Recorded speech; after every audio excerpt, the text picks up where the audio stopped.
जय श्री ओम नमः सिद्धेभ्यः। जय श्री ओम नमः सिद्धेभ्यः। सर्वमंगल मांगल्यं सर्वकल्याणकारकं प्रधानं सर्वधर्माणां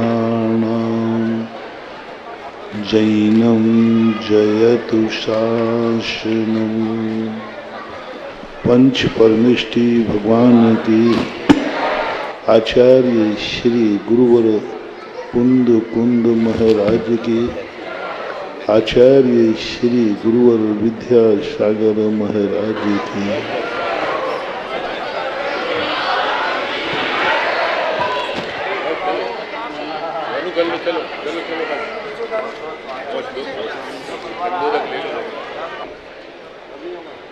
व्यक्ति अपने आप को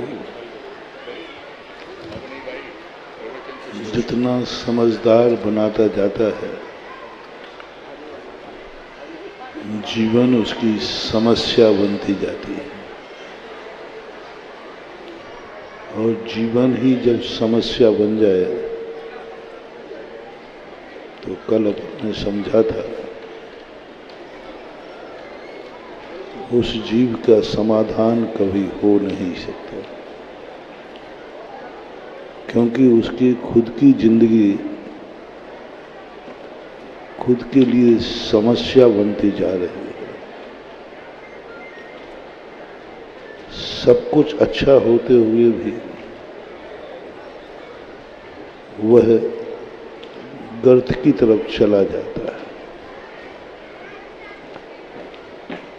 और वह इतनी ज्यादा समस्या में डूब जाता है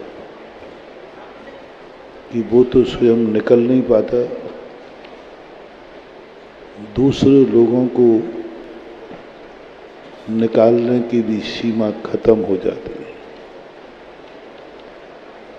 ऐसी जिंदगी जीने में व्यक्ति अपनी जिंदगी से हताश हो जाता है। जिंदगी से हताश नहीं होना है,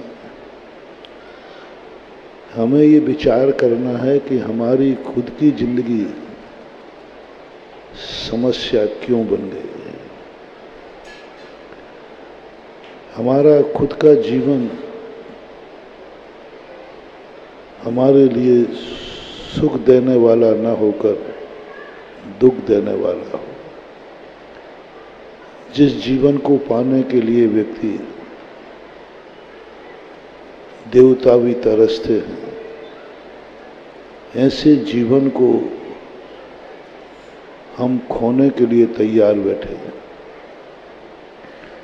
ऐसे जीवन से हम ऊब चुके हैं। ऐसा जीवन हमें भार बन गया है। गंदा जीवन नहीं, अच्छा जीवन। दुखदायी जीवन नहीं, सुखदायी जीवन। वह जीवन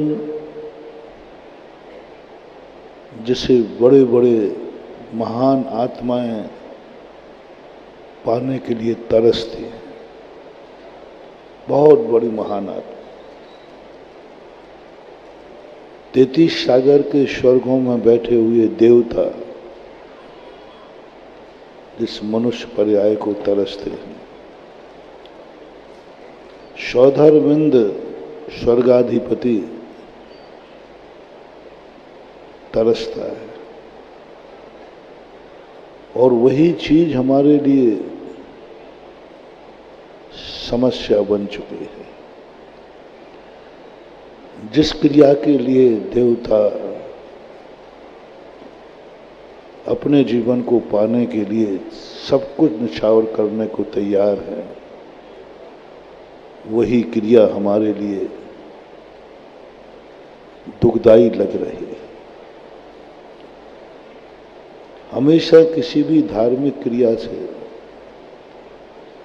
जब भी कोई भी व्यक्ति अपनी धार्मिक क्रिया की महिमा गाते हैं, कोई आचार्य महाराज, तो किसी बड़े आदमी से शुरू करते हैं। मुनि दीक्षाओं का जब प्रसंग आया तो किसी गरीब ने दीक्षा ली, पुण्यहीन ने दीक्षा ली, दुखी व्यक्ति ने दीक्षा ली होगी, लेकिन उसकी चर्चा शास्त्रों में नहीं की गई, कहीं नहीं की गई। किसी भिखारी ने दीक्षा ले ली, कर्महीन ने दीक्षा ले ली, जिसकी किस्मत में कुछ भी नहीं लिखा था उसने दीक्षा ले ली। ये कथा हमें कहीं देखने में नहीं मिली। एक कथा छोटी सी श्री पद्म पुराण जी में है। बाकी जितने भी कथाएं हमने पढ़ी हैं सब बड़े आदमियों की पढ़ी, चक्रवर्तियों की पढ़ी। चक्रवर्ती ने दीक्षा ली, सारी दुनिया में ढिंडोरा पिट गया। तीर्थंकर ने दीक्षा ली, पुराण लिखे गए। तीर्थंकर ने दीक्षा ली, पुण्यवान ने दीक्षा ली। पुण्यवान ने किसी ने दीक्षा ली है जिसके पास सब कुछ था। पाप को ठुकरा के नहीं, पुण्य को ठुकरा करके जो आता है उसकी जीवन कथा बन जाती है। जैन दर्शन की सबसे बड़ी विशेषता है, तुम धर्म करने आए हो, तुम धर्मात्मा बन रहे हो, तुम मुनि बन रहे हो, तुम मंदिर जा रहे हो, तुम धर्म कर रहे हो, तुम क्या ठुकरा करके आए हो, किससे ऊब करके आए हो, किससे थक करके आए हो, पाप से या पुण्य से, दुखों से या सुखों से, वैभव से या गरीबी से, अमीरी से या गरीबी से। गरीबी से ऊब करके धर्म में आओगे,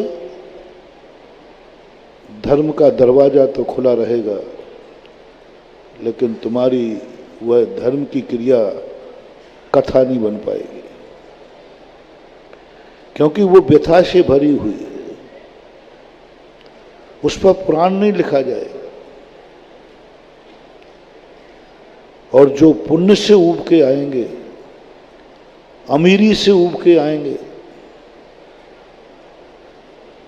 उनको देवता भी देखने आएंगे, उन पर पुराण लिखे जाएंगे। अमीरी से ऊब के आता है चक्रवर्ती। चक्रवर्ती की महिमा लिख दे, कोटि 18 घोड़े छोड़े 84 लख हाथी, इत्यादि जग संपत्ति छोड़ी जीरण तृण सम त्यागी। आज धर्म में अतिशय कम क्यों हुआ? आज मंदिरों में अतिशय कम क्यों हुआ? आज भक्तांबर का अतिशय कम क्यों हुआ? आज नमोकार मंत्र का अतिशय कम क्यों हुआ? शास्त्रों में हम जब पढ़ते हैं इन सब की बातें, तो एक से एक महिमा प्रकट होती है। एक नमोकार मंत्र की महिमा, भक्तांबर की महिमा, अभिषेक की महिमा, गंधोदक की महिमा, सब पढ़ते हैं। क्योंकि आज मंदिरों में लोग, गुरुओं के पास लोग, त्यागी वृत्ति बनने वाले लोग गरीबी से ऊब करके मंदिर की तरफ भाग रहे हैं, गरीबी से थककर मंदिर की तरफ भाग रहे हैं, दिवालिया होकर मंदिर की तरफ भाग रहे हैं, परेशान होकर के अभिषेक का लोटा उठा रहे, अशुभ कर्मों के उदय की मार से भक्तांबर पड़ रहे हैं, अशुभ कर्मों की मार से सब तरफ से थक चुके हैं, तो नमोकार मंत्र की माला फेर रहे हैं। दुखी व्यक्ति, दुखों से घबराया हुआ व्यक्ति मंदिर की तरफ आएगा उसको मिलेगा, उसका दुख दूर होगा, लेकिन मंदिर का अतिशय कम होगा। मंदिर की शक्तियां कमजोर पड़ेंगी। दुखियों को धर्म करने का अधिकार नहीं, शो बात नहीं है। मैं अतिशय की महिमा गा रहा हूं, मैं प्रभावना की महिमा गा रहा हूं। सबसे बड़ी चीज। और चौथे काल में मुनि महाराज बनते थे तो कौन? राजा, चक्रवर्ती वैभव को ठुकरा के आते थे, भोग विलासिता को ठुकरा के आते थे, हंसता खेलता परिवार ठुकरा के आते थे, 9 निधियां 14 रत्नों को ठुकरा के आते थे, 84 खंड का महल छोड़कर आते थे। वे पुण्य से ऊब जाते थे, पुण्य से घबरा गए। मैं कई बार कहा है, कई लोग कहते महाराज हम धर्म नहीं कर पाते क्योंकि हम बहुत गरीब। कभी तुम्हारे मन में अमीरी से घबराहट आ जाए, तुम्हारे मन में कभी ये भाव आ जाए कि मेरे से बहुत बड़ी गलती हो गई, कभी आ जाए, बहुत बड़ी गलती हो गई, क्योंकि मेरा व्यापार इतना चलता है, इतना चलता है कि मुझे मंदिर जाने का भी समय नहीं मिलता। मेरा व्यापार इतना चलता है, इतना चलता है कि मेरे नगर में गुरु महाराज आए, मैं प्रवचन के लिए नहीं जा सकता, टाइम ही नहीं। मेरा व्यापार इतना चलता है कि मुझे माला फेरने का, मुझे नोट गिनने का, इतने नोट गिनना पड़ते हैं कि माला फेरने का टाइम ही नहीं बचता। मैं क्या करूं? चारों तरफ से वैभव ही वैभव, मिलने वाले, जुलने वाले, कमाई, सब तरफ से, कहीं से पुण्य की कमी मत रखना। संसार का सबसे ज्यादा पुण्य तुम्हारे दरवाजे है और तुम्हें उस पर अपनी किस्मत को कोसना है, किस्मत को कोसना है। बहुत कठिन प्रश्न दे रहा हूं। किस्मत को कोसना है, कर्म ठोकना है यूं, और दौड़कर भगवान के दरवाजे आना, भगवान बहुत बड़ी गलती हुई है मेरे से, इतनी बड़ी सजा मुझे, इतनी बड़ी सजा मुझे कि मुझे पुण्य के वैभव में इतना उलझा दिया कि मैं तेरे दरवाजे तक आने का समय मेरे पास नहीं है।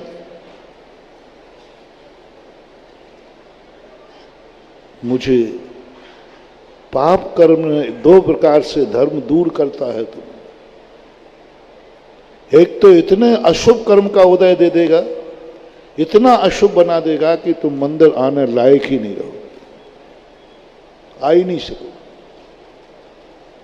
पैरों से विकलांग कर देगा, आंखों से अंधा कर देगा, सब तरफ से तुम्हें भिखारी बना देगा। तुम मंदिर में आने के लायक ही नहीं रहोगे, तुम आ ही नहीं पाओगे, आने की स्थिति ही नहीं बनेगी तुम्हारी। ऐसे लोग तो हमें कोसने वाले बहुत मिले हैं,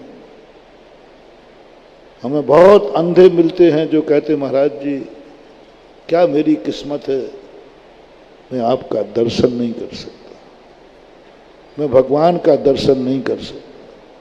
कोसते क्या है मेरी जिंदगी, मैं बहरा हूं महाराज, में कोसते हैं कि मैं कैसा बहरा हूं महाराज, हमारे सामने प्रवचन नहीं सुनते। गूंगा तरसता है महाराज, मैं नमोकार मंत्र नहीं बोल सकता, गले को कोसता।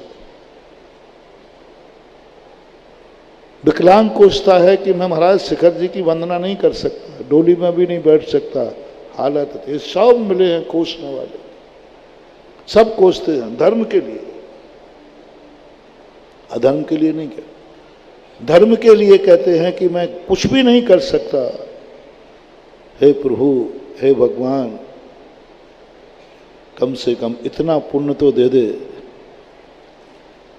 कि मैं शिखर जी की वंदना कर लूं। हे प्रभु इतनी ज्योति तो दे दे कि मैं तेरा दर्शन कर लूं।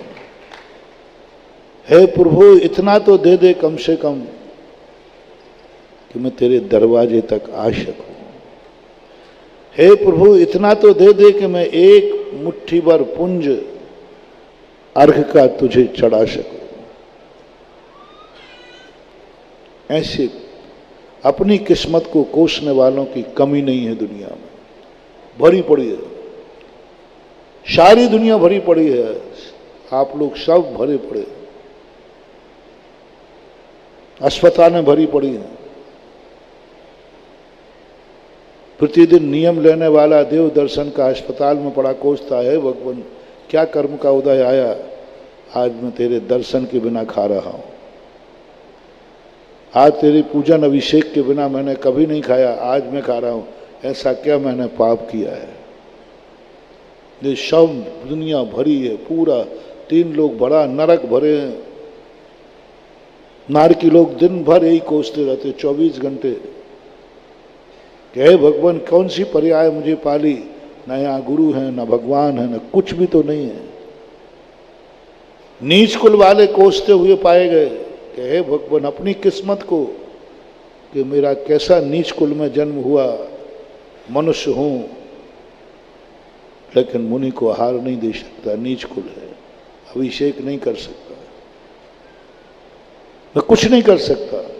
सैकड़ों हैं सब, पशु तो हमेशा कोसते ही रहते हैं। उज्जवल रविशरण महाराज ने लिखा, जब श्री राम मुनिराज कुलभूषण देशभूषण को आहार दे रहे थे, युगल चारण रिद्धिधारी महाराज, उस समय पेड़ों पर बैठे पशु लोग कोस रहे थे, क्या मेरी जिंदगी है, क्या मेरी पर्याय है, मैं मुनिराज के चौके में मैं नहीं जा सकता, मैं इतना बड़ा पापी हूं कि यदि चौके में चले जाएं तो महाराज अंतराय कर देंगे। मेरी पर्याय कितनी पापन है कि महाराज के चौके में जाएं तो आहार देना तो ठीक है, जो आहार ले रहे हैं वो भी अंतराय कर देंगे, क्योंकि पशु चौके में आते ही अंतराय कर देते। वो कोस रहे हैं। नीच कुलीन लोगों को हमने कोसते पाया, यहां तक कि हमने कई अजैनों को कोसते पाया, हरिजनों को कोसते पाया। तरस रहे हैं वो महाराज की अंजलि में एक गिलास रखने को, तरस रहे हैं वो भगवान का एक लोटा अभिषेक करने को, तरस रहे हैं वो कोई धार्मिक क्रिया करने को। क्या किस्मत है मेरी, अजैन होकर, हरिजन होकर, पशु होकर, और भी विपरीत परिस्थितियों में जीने वाले, जेल में रहने वाले जेली, अपराधी, भिखारी। अस्पतालों का मैंने कह दिया, अस्पतालों में जब मरीज जाते हैं कोसते अपनी, बस कुछ नहीं चाहिए भगवान, बस इतना स्वस्थ बना रहे कि मैं प्रतिदिन भगवान का अभिषेक करता रहूं। पर इनकी कोई चर्चा नहीं है महानुभाव शास्त्रों में, इनकी कोई कीमत नहीं है शास्त्रों में।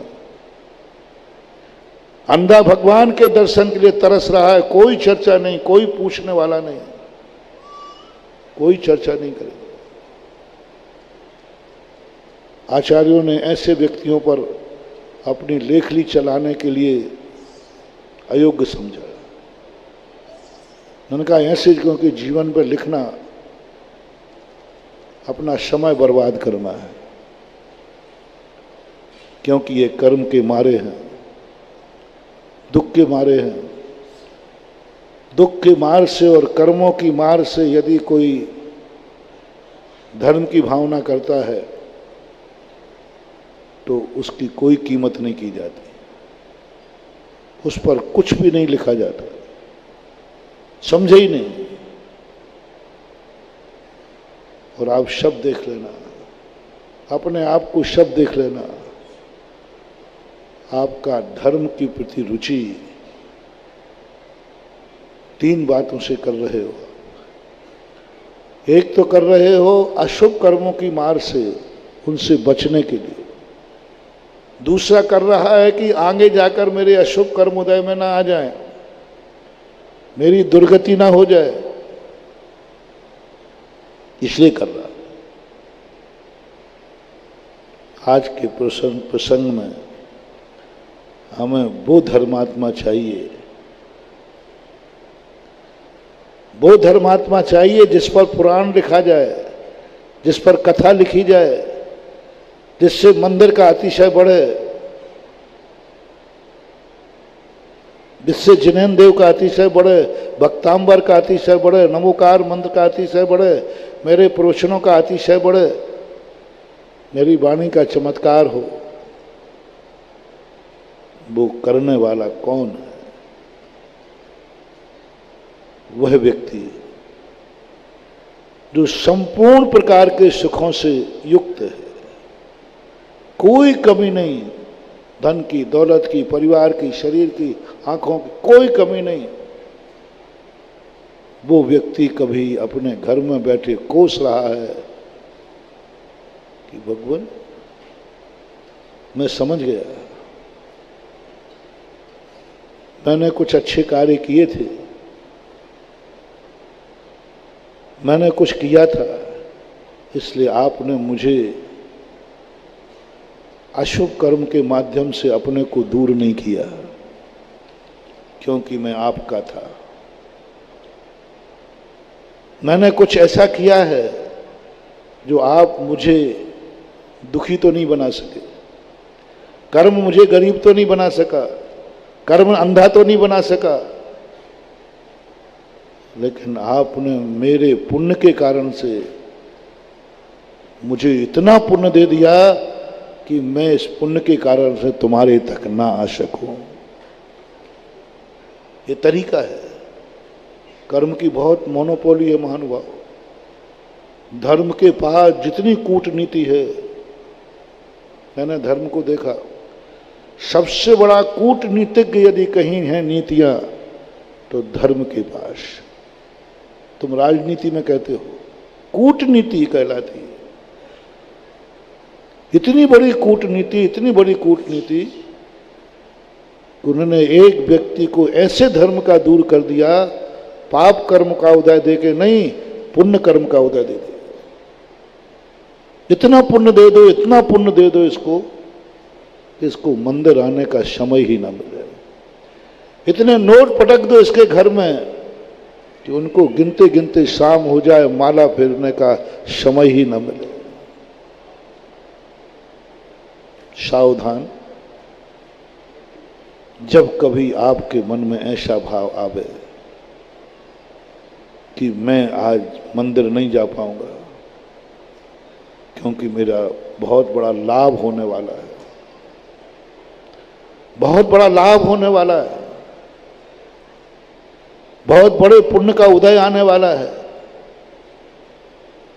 समझ लेना महानुभाव, अशुभ कर्म के उदय ने एक भिखारी मंदिर नहीं आ पा रहा है और एक पुण्य के उदय के कारण मंदिर नहीं आ पा रहा है। निकृष्ट सजा और पुण्यात्मा को है, वो गरीब तो फिर भी गरीबी में भगवान का नाम ले लेगा। तू अमीरी ऐसी बुरी सजा है जैसे कि भगवान का नाम भी याद नहीं कर सकेगा, गरीब तो फिर भी ले लेगा। बुरे दिन कभी तुम्हारे आ जाएं और बुरे दिन के कारण तुम धर्म में न कर पाओ तो घबराना नहीं, क्योंकि बुरे दिन में व्यक्ति ज्यादा बुरा नहीं होता। दुख के दिनों में व्यक्ति ज्यादा पापी नहीं होता। गरीबी में व्यक्ति ज्यादा पापी नहीं होता। अंधा व्यक्ति कभी ज्यादा पापी नहीं होता, आंखों से पापी नहीं हुआ तो उसकी आंखें पापी नहीं होती क्योंकि अंधा है। बहरा पापी नहीं होता क्योंकि कानों से बहरा है। गूंगा गाली नहीं दे सकता क्योंकि गूंगा है। लेकिन खतरनाक, जब तुम्हारा पुण्य बीच में आ रहा हो आड़े, जिस पुण्य के कारण, जिस व्यापार के कारण तुम्हें धर्म से दूर रहना पड़ रहा है, सावधान। बहुत बड़ी सजा है तुम्हें, बहुत बड़ी सजा है, कूटनीति है। ये प्रकृति के कर्म की कहो या धर्म कहो, इस पापी को मंदिर नहीं आने देना। ये पापी मेरा दर्शन नहीं करेगा, इस पापी की नजर मेरे पर नहीं पड़ेगी, ये पापी मेरा प्रवचन नहीं सुन सकेगा, ये पापी के मुख से मेरा नाम नहीं निकलेगा, ये पापी के पैर शिखर जी पर नहीं पड़ेंगे, ये पापी हाथ अर्घ नहीं चढ़ा सकेंगे। इसको अंधा तो नहीं कर पाऊंगा क्योंकि इसके पुण्य का उदय है, लेकिन मैं इसकी ऐसी मति भ्रम करूंगा कि ये मंदिर के सामने से निकल जाएगा, भगवान के दर्शन करने का भाव नहीं होगा इसको। ये है अभिशाप, बहुत बड़ी कूटनीति कर्मों की, बहुत बड़ी कूटनीति। जब जब तुम्हारे सामने आंखों में ज्योति हो, उसकी बात कर रहा हूं, बहुत अच्छी ज्योति है। जिन जिन की आंखों की ज्योतियां हैं, यदि उनके लिए भगवान के दर्शन का भाव नहीं आ रहा है, भगवान के दर्शन करने का मन नहीं हो रहा है, महानुभाव चेत जाओ, जाग जाओ। बहुत बड़ा अभिशाप तुम्हें मिलने वाला है। ऐसा अभिशाप, ऐसा अभिशाप कि अंधे ही नहीं, तुम अंधकार में पैदा होगे। ऐसी दिशा में जाओगे जहां उजेला रहेगा ही नहीं, उजेला ही नहीं रहेगा, क्योंकि तुम्हारे पास, तुम्हें पुण्य ने रोक दिया। आंखों में ज्योति जिनके पास है, यदि आपको कभी ऐसा भाव आ रहा हो कि मेरे दर्शन करने का भाव नहीं आता, महानुभाव इस कूटनीति में आप फंस गए। आप जैसे बने आंखों वालों, तुरंत आकर के भगवान से क्षमा मांग लो। भगवान जरूर मेरे से कोई गलती हुई है, तभी तो मेरे पास आंख है, फिर भी मेरे तेरे दर्शन का भाव नहीं हो रहा है। मेरे पास आंख है, मैं दर्शन कर सकता हूं, लेकिन मेरा परिणाम नहीं हो रहा है। तड़प जाओ, इलाज कराओ, गुरुओं के पास जाओ कि मेरे पास आंख होते मेरे दर्शन का भाव नहीं हो रहा है। बहुत बड़ा अभिशाप तुम्हें मिला है, कर्म ने तुम्हें कूटनीति से फंसा दिया है। कूटनीति व्यक्ति को मारती नहीं है, ऊपर चढ़ाती है, ऊपर चढ़ाती है, पर ऊपर से गिराती है। पापियों को धन दौलत क्यों दी जाती है? पापियों को शक्ति क्यों दी जाती है? तुम समझते हो ये उनके अच्छे दिन हैं? नहीं, उन्हें और पाप करने का मौका दिया जाता है। यदि वो पाप नहीं करेगा तो सजा कैसे दी जाएगी? मारेंगे कैसे? एक कहीं पढ़ा था मैंने, रामचंद्र जी अंतर्यामी थे, रावण को मारना था, पर कैसे मारे, कैसे मारे? उसका अपराध सिद्ध तो हो। वो अपराध ही नहीं कर रहा है, अपराध ही नहीं कर रहा है, कोई अपराध ही नहीं कर रहा है रावण कि जिसके कारण उसको मारा जाए। तो उन्होंने कहा कि पहले इसको इतनी शक्ति दो। ब्रह्मा विष्णु महेश तीनों ने मीटिंग करके कहा रावण का नाश कैसे हो? रावण इतनी तपस्या कर सकता है कि वो इंद्र का पद भी छीन सकता है, लेकिन ये पापी इंद्र पे पद पर बैठने लायक नहीं, क्योंकि यदि इंद्र पद पर बैठ गया तो सारे संसार का विनाश कर देगा। इस पापी को कैसे दूर किया जाए? तो एक ही तरीका अपनाया, इसको संसार से सबसे ज्यादा धन दौलत दी जाए, संसार की सारी सिद्धियां दी जाए, संसार की सारी शक्तियां दी जाएं जो किसी के पास ना हो दुनिया में। ये पूरी प्लानिंग दी गई थी, ये कूटनीति के अंतर्गत दी गई थी। रावण के पास जो कुछ भी था, वैष्णव दर्शन के अनुसार कूटनीति से सब कुछ उसको दिया गया। उसको दिया गया कि तू कैलाश पर्वत को उठा सकता है, ये ताकत दी गई। उसको शक्ति दी गई मायावी, तो रूप बदल सकता है। प्रकृति ने ये सारी शक्तियां धर्मात्मा को नहीं दी। अयोध्या को सोने की लंका अयोध्या नहीं बनाया, जहां खुद भगवान के जन्म होते हैं, उसको सोने का नहीं बनाया, लंका को सोने का बना दिया। तुम लोग सोचते हो, तुम लोग ये बातें करते हो कि महाराज धर्मात्मा सदा गरीब रहते हैं, दुखी रहते हैं, परेशान रहते हैं, और जो पापी लोग रहते हैं वो दिन दूने रात चौगने फलते फूलते हैं। ये कोई नई बात नहीं है महानुभाव, चौथे काल में भी ऐसे ही हुआ है। रावण पापी था, फलता फूलता रहा, और श्री राम और अयोध्या वाले धर्मात्मा थे, पूरे जिंदगी भर दुखी रहे, जिंदगी भर अभाव रहा। आप लोग नहीं समझ पाए इस कूटनीति को। श्री राम सबसे कमजोर शक्ति लेकर रावण को मारने गए,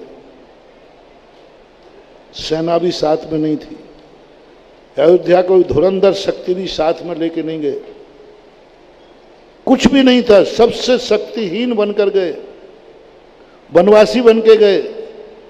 एक सेना भी जिनके पास नहीं थी, जो थी वो भी दूसरे की उधार थी। वानर सेना थी, सुग्रीव की थी, तीर कमान के अलावा कोई शस्त्र नहीं था। सबसे कमजोर बनकर के, सबसे शक्तिहीन बनकर के रावण को मारने का स्थान चुना, और मारने का स्थान अयोध्या नहीं चुना। चाहते तो रावण को बंदी बना करके अयोध्या में फांसी दे सकते थे, लेकिन लंका में जाकर उसके घर में मारने का प्रयास किया। बहुत बड़ी कूटनीति। कहा इसको सब कुछ दो, और देने के बाद ही जब ये समस्त इतने पाप करेगा, क्योंकि अहंकार आएगा, कैलाश पर्वत उठाएगा, कैलाश पर्वत फेंकेगा, तभी मैं इसके नाम को बदनाम करूंगा। ये दशानन है, इसका नाम रावण कैसे रखूं? इसको इतनी ताकत दे दो कि कैलाश पर्वत को उठा के फेंकने लग जाए, और जैसे ये कैलाश पर्वत को उठाएगा तो मुझे दंड देना पड़ेगा, और मैं पैर से इसको दबाऊंगा। जब ये रोएगा तो दशानन के स्थान पर इसका नाम रावण हो जाएगा। ये कूटनीति थी, पापी को फंसाने की कूटनीति है, पापी को दंडित करने की कूटनीति। पाप कर्म ही नहीं होता है। पापी को फंसाने के लिए मात उसे दुख का ही मार्ग नहीं दिया जाता, सुख का मार्ग दिया। श्री राम जानते थे कि रावण को एक ऐसी शक्ति दो कि बहुत सुंदर बनाओ, बहुत शक्तिमान बनाओ। वो नियम ले ले कि मैं इतना सुंदर हूं कि मुझे हर स्त्री चाहेगी। मायावी रूप दे दिया, सीता का अपहरण कराया गया है। रामचंद्र जी जानते थे वैष्णव दर्शन के अनुसार स्वयं की ओरिजिनल सीता अग्नि देव को समर्पित करके गए थे, नकली सीता लेके गए थे। अपहरण कराया। रावण अपहरण करेगा तभी मैं मार पाऊंगा, अपहरण करा दिया। ये ताकत दी, कूटनीति दी, उसको चढ़ाओ जितना चढ़ा सको। जब इन सब पापों से वो भरेगा, पाप करने की ताकत दो उसे, कैलाश पर्वत को उठाने की ताकत दो उसे, इतना धन दौलत दो कि वो अंधा हो जाए, इतना धन दौलत दो कि वो भगवान को भी ना पहचान पाए, भगवान के पास भी जाने का भाव नहीं हो, भगवान का नाम लेते वो कहे आई एम गॉड, मैं खुद भगवान हूं, जैसे कंस ने किया। कंस भी एक बहुत बड़ा पापी था, उसको कर्म ने कहा ये ऐसे ही नहीं फंसेगा, इसको इतना दे दो कि ये कहे दुनिया में कोई भगवान नहीं, मैं ही भगवान हूं, मैं ही भगवान हूं। बस जिस दिन ये कहेगा मैं ही भगवान हूं, बस इसको अब मिटाने का भाव आ जाएगा, अब इसको बर्बाद कर दूंगा, इसको भस्म कर दूंगा। और हुआ यही। कंस ने कहता कौन भगवान, कैसे भगवान, कहां के भगवान, मैं ही भगवान हूं।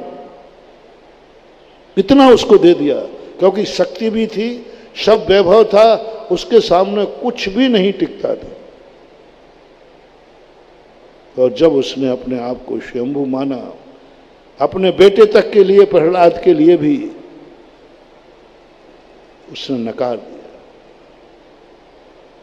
बस सारी दुनिया की शक्तियां कहती हैं बस अब इसका विनाश हो जाएगा,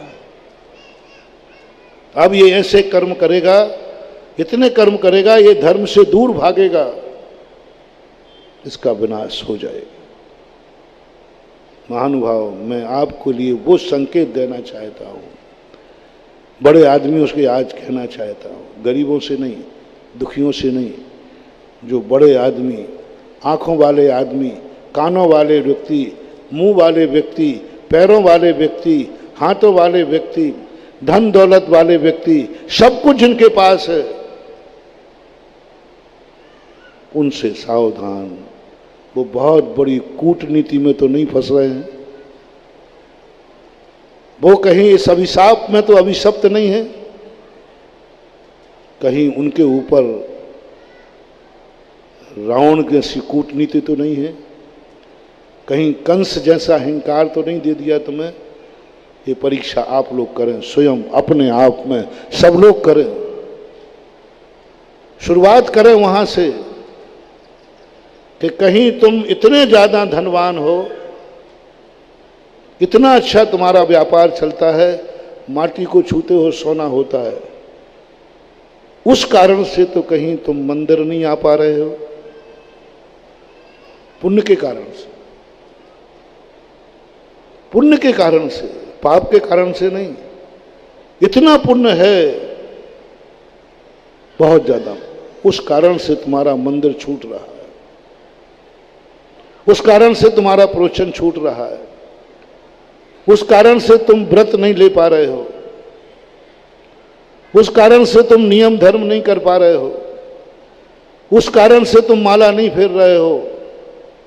महानुभाव, हे धनवान व्यक्ति, सावधान हो जाओ, तुम्हारी दुर्गति निश्चित हो चुकी है।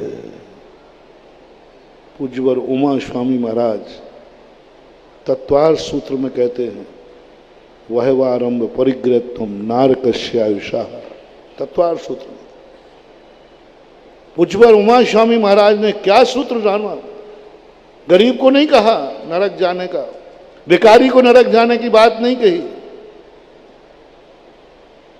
भिखारी को नहीं कहा, दरिद्र को नहीं कहा, अशुभ कर्मों के उदय जिसके हैं, जिंदगी में खाने को भी नहीं है, उसको नरक की बात नहीं कही कि नरक जाएगा। उन्होंने कहा नहीं, कोई जरूरी नहीं है। किसको नरक भेजने की बात कह दी? तुम्हारे नगर में, तुम्हारी दुनिया में सबसे ज्यादा धनवान कौन है? मैं नहीं बोल रहा हूं, उमा स्वामी महाराज तत्वार सूत्र। सबसे ज्यादा फैक्ट्री किसकी है? सबसे ज्यादा इनकम ऑफ सोर्स किसका है? सबसे ज्यादा नौकर चाकर किसके पास है? सबसे ज्यादा कंपनीज किसकी है? सबसे बड़ा व्यापार दुनिया में किसका फैला है? मगर सेठ उन्होंने कहा, हमसे कहा इस पर निगरानी रखो,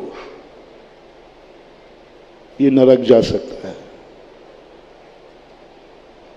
ये नरक जा सकता है।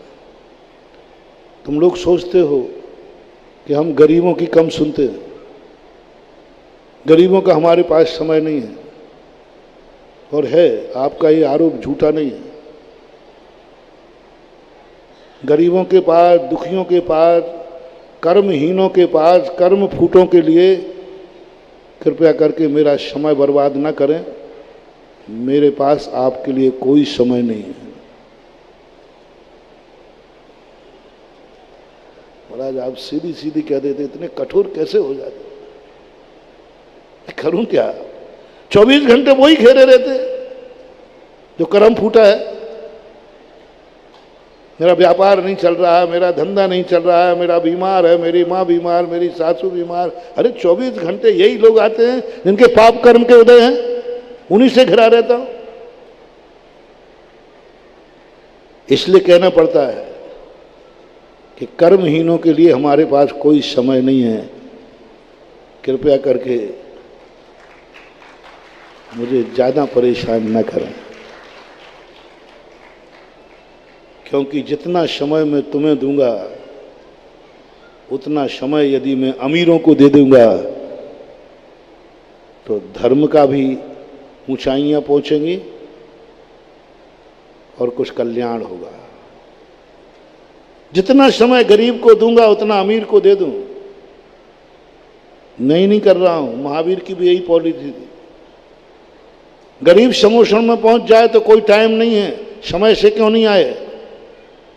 चलो मैं तो पक्षपाती हूं, मैं तो आप आरोप लगा दो कि महाराज आप पैसे वालों के महाराज हो। ये आरोप है कि नहीं? हाँ, डरो मत, मैं तो मुझे ही मालूम है। और इससे बड़ा आरोप तो मेरे पूज्य गुरुदेव को है। अरे भैया पैसा हो तो आचार सीखे निकलते, तो मैं भी तो उन्हीं का चेला हूं जी। चलो हम लोगों को तो आरोप लगा दोगे क्योंकि छदमस्त हैं। अब मैं ऐसे बड़े महाराज को प्रयोग कर रहा हूं जिस पर आरोप लगाने की हिम्मत हो तो मुंह से बोलना, जिनका नाम है महावीर स्वामी। आगम के अनुसार बोलना। गजब का, मुझे भी अच्छा नहीं लगा ये पहले शुरू में, अब तो लग रहा है। एक गरीब थोड़ा सा लेट पहुंचा प्रवचन सभा में, कहा बड़ी मुश्किल से आया हूं, बहुत मुश्किल से आया हूं, घर में बहुत परेशानियां हैं, बहुत दिक्कतें, बड़ी मुश्किल से समय निकाल के आया हूं कि भगवान महावीर पधारे हैं, उनकी 2 वचन सुन के आ जाओ। तुरंत वहां से सब देवता कहते कोई टाइम नहीं, तुम्हें समय से आओ। बोले साहब समय है ही नहीं, कुछ नहीं, समय से प्रवचन होगा। क्या मुसाफिर खाना मचा रखा है, जब चाहे चले आओ, कोई प्रवचन नहीं होगा। कोई नहीं सुनी। भगवान से बोला, भगवान थोड़ा सा 2 शब्द बोल दो इस गरीब दुखी को, आप तो सर्वज्ञ हैं, जानते हैं कि मैं कितना दुखी में परेशानी होकर के आया हूं। भगवान ने भी नहीं बोले, कुछ नहीं सुनी, किसी ने नहीं सुनी। समय से आओ, प्रवचन खत्म हो गया है, अब शाम को प्रवचन होगा। बोले साहब शाम तक तो रुक ही नहीं पाऊंगा, मरीज अस्पताल में पड़ा है, यहाँ रुक गया तो वो चला जाए।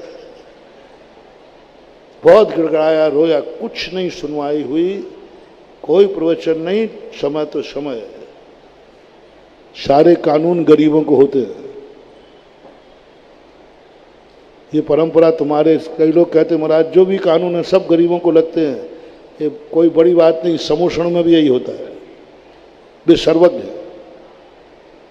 और तुरंत उसी समय देखना, उसी समय चक्रवर्ती आ गया, वो भी लेट आया, वो भी लेट आया। और जैसे ही समोषण में प्रवेश किया तुरंत भगवान का प्रवचन चालू हो गया। गरीब को तो आग लगी, बोले हमारे लिए नियम कानून, समय से आओ। बोले चक्रवर्ती लेट आया, अकाल में जिनवाणी में लिखा है चक्रवर्ती के समोषण में प्रवेश करते ही अकाल में भी प्रवचन चालू होता है, और चक्रवर्ती जब तक बैठा रहता है भगवान का प्रवचन चलता रहता है।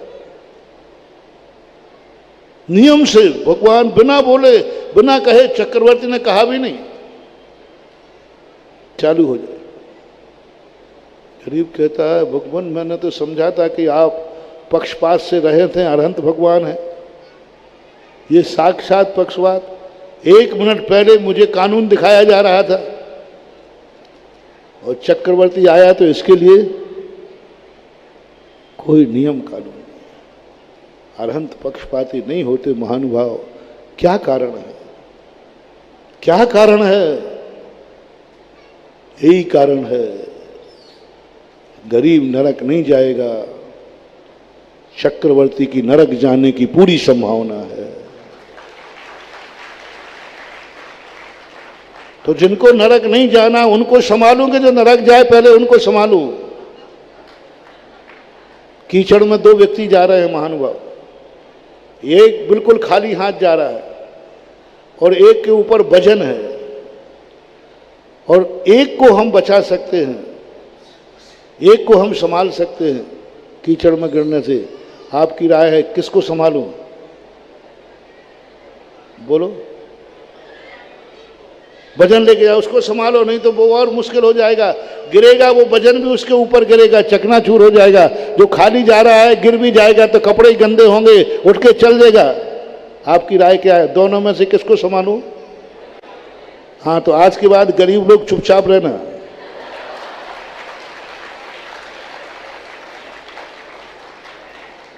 समय नहीं मिले तो कोसना मत, समय नहीं मिले तो गड़बड़ नहीं करना। बड़े आदमी को समय मिले तो हाथ जोड़ना, अच्छा है महाराज दो, अपना समय भी अमीर को दिलवा दो। जो गरीब अपना समय अमीर को दे देगा उसकी गरीबी दूर हो जाएगी, क्योंकि तुमने उसको समय दिला करके नरक से बचा लिया। गजब का सूत्र उमा स्वामी महाराज ने, क्या गजब का सूत्र, कैसे छाना, कहां से आया। सर्वज्ञ भगवान की बहवारम परिकृतम, उन्होंने सबसे बड़े व्यक्ति को कहा निगरानी उस पर रखो, ये नरक जाएगा, क्योंकि इसका बहुत बड़ा व्यापार है, इसके पुण्य कर्म का उदय है। जितना ज्यादा पुण्य कर्म का उदय है उतना ही ज्यादा उसको नरक जाने की संभावना है। जैसे रावण, सबसे बड़ा पुण्य कर्म का उदय रावण के समय में किसका था? रावण सबसे ज्यादा धनवान, सबसे सब कुछ है, ये नरक जा सकता। वो नरक गया, नरक गया। धनवान लोगों सुन लो कान खोल करके, थर्मामीटर क्या है कि महाराज हम धनवान होकर नरक जाएंगे।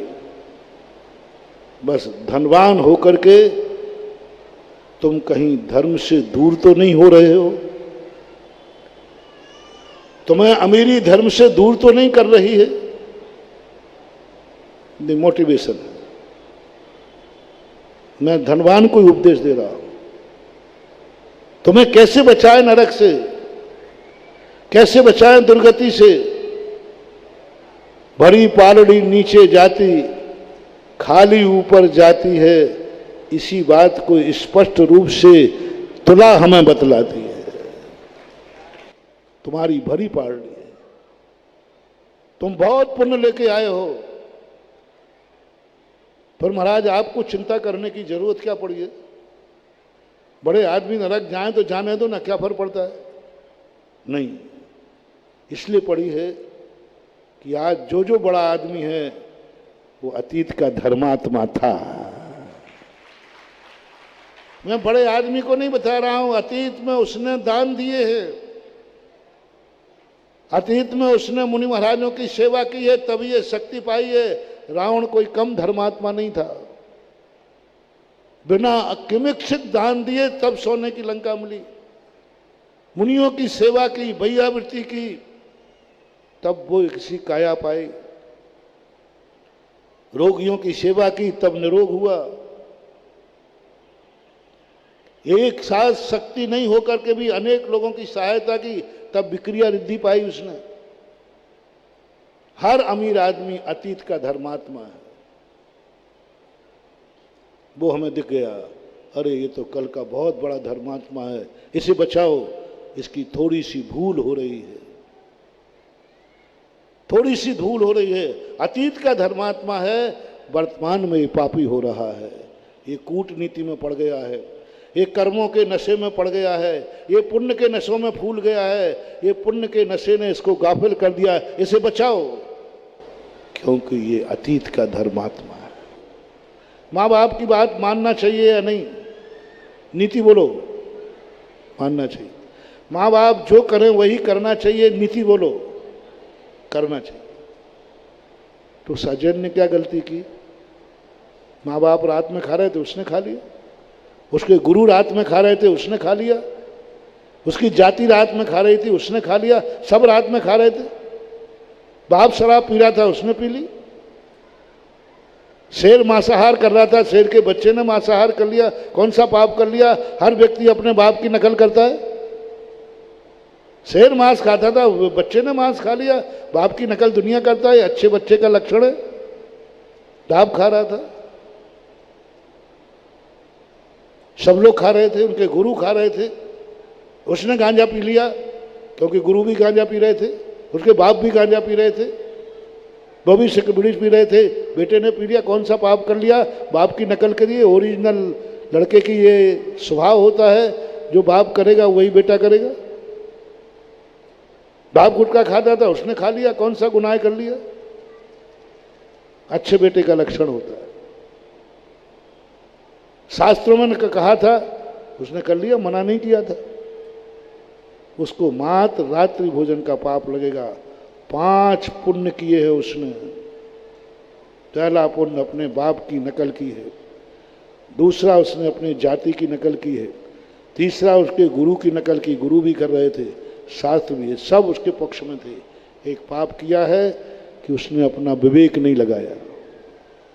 उसने अपना एक गुनाह जरूर उसने किया है कि ये सबकी नकल की है, उसने स्वयं का विवेक नहीं लगाया। अब तुम्हारी बारी आई। तुमने रात्रि भोजन किया, तुमने अभक्ष खाया, तुमने गुटखा खाया, तुमने शराब पी, तुमने 5 गुना पाप किया है। सबसे पहले तुमने अपने बाप को कलंकित किया है। क्यों? तुम्हारा बाप शराब नहीं पीता था, तुम्हारे पूर्वज रात में नहीं खाते थे, तुम्हारे पूर्वज गुटखा नहीं खाते थे। तुम एक बाप कलंकी, कुल कलंकी। रात्रि भोजन करना पाप ज्यादा है कि कुल को कलंकित करने वाला पाप ज्यादा है? जल्दी बोलते जाओ।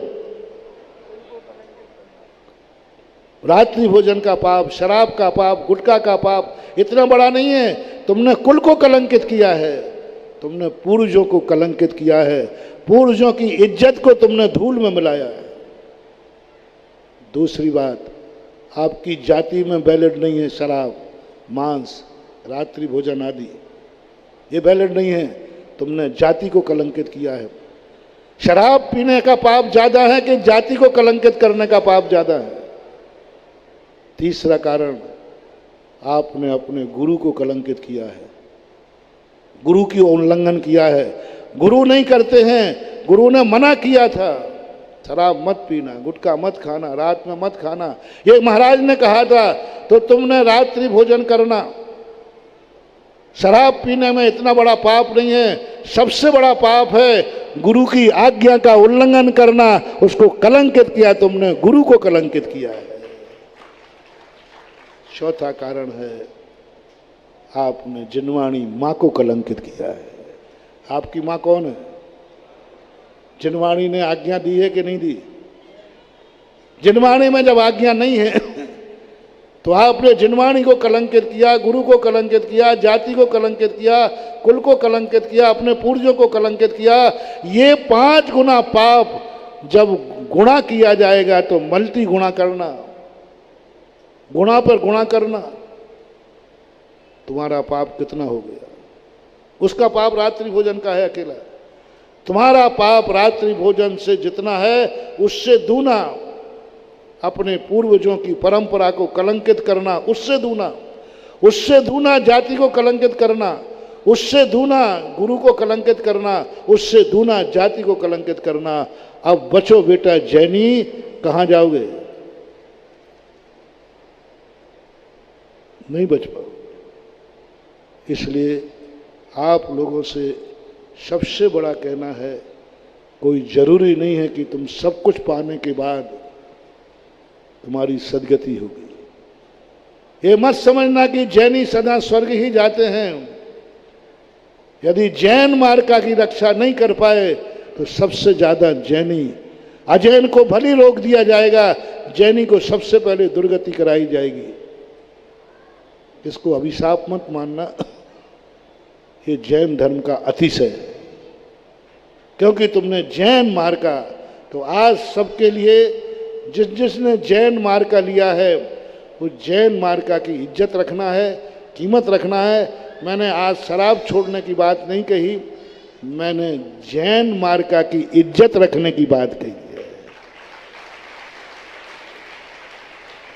क्योंकि तुम अनमोल, तुम्हारा कलमबद्ध बयान धर्म के साथ मरे थे, धर्म की मांग के साथ मरे थे, इसलिए मैं तुम्हें बचाना चाहता हूं।